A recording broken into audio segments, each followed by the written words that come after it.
Well, aside from the first quarter, this one was pretty much all Knicks, it seemed like, as we welcome you here to Sixers Postgame Live, brought to you by Cure Auto Insurance. I'm Amy Fadool alongside Jim Lynam and Marc Jackson.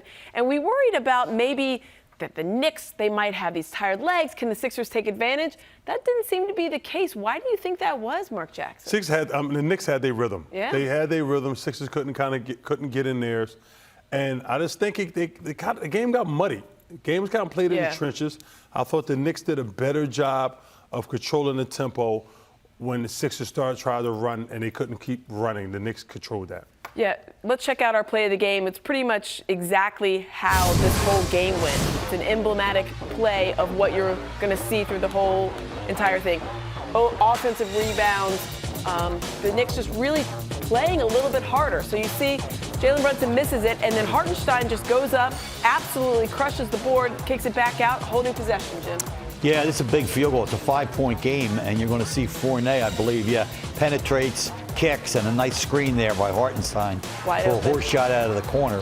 McBride nails it, so 5 goes to 8 off a missed free throw, failing the rebound. Watch, see, there's no check on Hartenstein. See it? Right in. They took an extra bounce on the rim, and Joe, I think, just assumed they'd be able to go up and get it uncontested.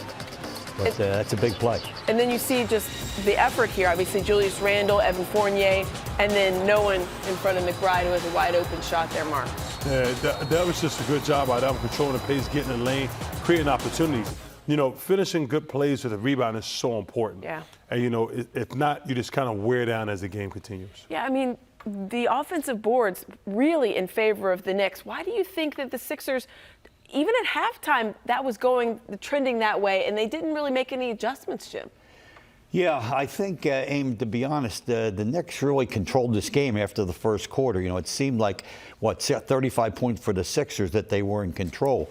But do the math. Over the next 3 quarters, the Sixers scored a total of 62 points. This is a team that averages 115. So kudos to the Knicks. Their defense after that first quarter, you know, is really sensational. Certainly something that Tom Thibodeau is known for. Well, let's check out our Colonial Nissan game changer. It is Evan Fournier. He was in because R.J. Barrett was out after playing 44 minutes last night. Here's a guy that averages, Marc, 7 points. He had 17. He had, 5 threes?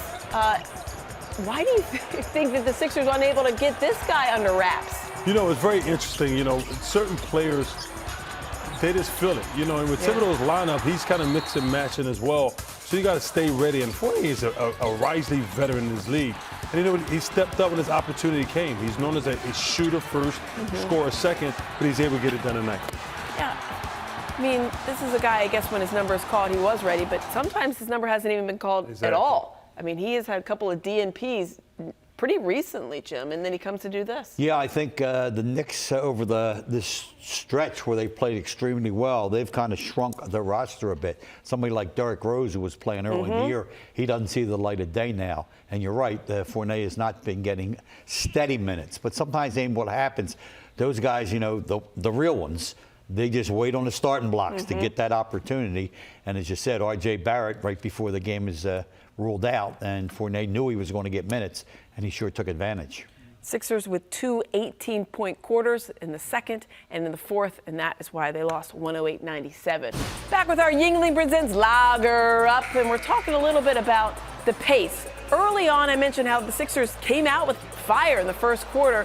This is one of the reasons, Marc. They were pushing the pace. You see James Harden really getting it done. Joel Embiid's already down at the other end of the court. Exactly. Transition buckets will make some miss.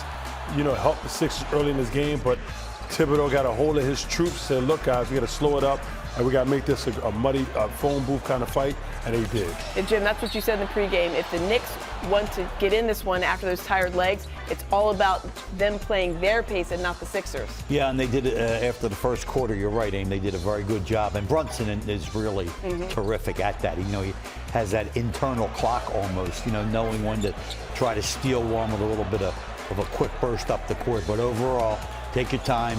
No hurry to get it in the front court. And a lot of times, the Knicks, if they were in a half-court possession, they ran that clock down a little bit.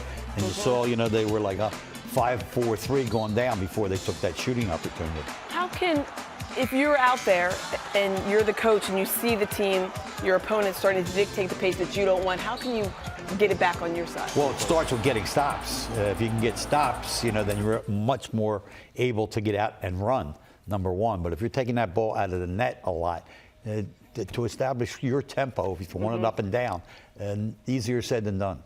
We got to take a look at the centers in this one tonight. We know Joel Embiid was 15-1 against the Knicks in his career, now 15-2. Still a pretty good record. So Embiid, 36 minutes. He had some long spells out there where he was on the bench, and I think Doc Rivers maybe not wanting to bring him back too quickly, certainly in the fourth quarter. But it was, Montrezl Harrell only played 3 minutes. Those were early on, and he was a -15. That's a rough stat line. And then 8 minutes and a -14. Why do you think that I'm looking at these numbers, Mark? Because of the These plus are minus. plus 18 and a minus. Real bad. That as a player, the plus minus, you know they vary, and it's not just about you, it's about everybody on the floor. But when you lead the team and you got the disparity like that, that kind of makes you kind of like, ooh, can we hurry up and get to the next game so I can make up for it? Well, I didn't think they played any defense, and they didn't pass to each other. What made you want to go back to that unit in the fourth quarter? Because we've been good at that. Just because one half doesn't work, you don't vacate the unit. That's what guys do who lose a lot. So they didn't play well tonight. Honestly, I didn't think that's why we lost the game. The game is not just explained by plus minus. Sometimes it's more than that. Our starters came in, and we still had the lead. So I thought we were just not emotionally strong tonight, mentally. I thought they were the mentally tougher team, and they deserved to win. They obviously had an overtime game last night. You guys come out, get an early lead. Yeah. I feel like you guys let off after. Well, I thought our second unit came in and struggled.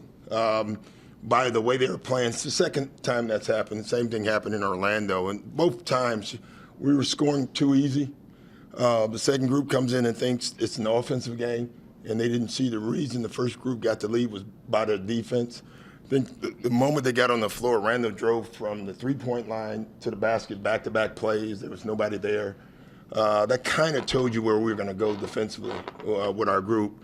In the second half, I actually thought that second group got great shots. They just couldn't make any at that point. The first half, I thought they just didn't pass to each other. I just still think our starters didn't play well either.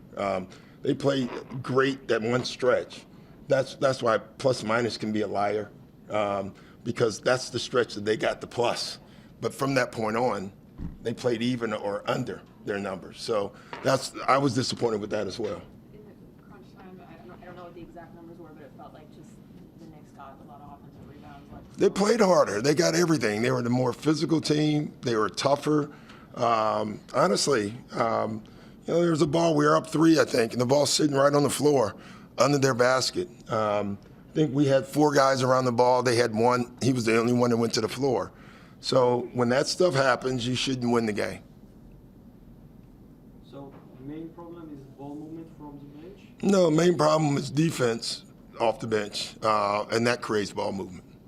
Coach, there was a couple of big runs. There's that 16-0 run, end of the first, being the second. Yeah. That 11-0 run in the fourth quarter. What did you see during those runs? Same thing. I just didn't think after the first 8 minutes of the game we played together and well offensively. I thought on the offensive end, I thought the ball didn't move. We didn't get good shots. We had poor spacing, and they got out and ran. And then in both stretches, I just thought every loose ball, every long rebound, every tough play they made. Going into the game, the one thing we wrote on the board was we have to be a more physical team tonight. Clearly, we were not. When it comes to that bench unit. We're not going to stay on the bench unit all night, okay? Our bench unit has been great all year. They're going to have bad games, just like the starters are going to have bad games. I agree. All right. I was saying just defensively, you were talking about how defense was the issue tonight. I guess it's like, what would you want to see more? Stops, keeping the ball in front, I was just really disappointed. I thought very similar to the Orlando game. They came, and it happens, they were watching the first group score every time. We were getting layups, wide open shots, and I think they came in and thought that's the way they were going to play. You can tell when your group comes in and thinks offense, and I thought that's what we did tonight. So.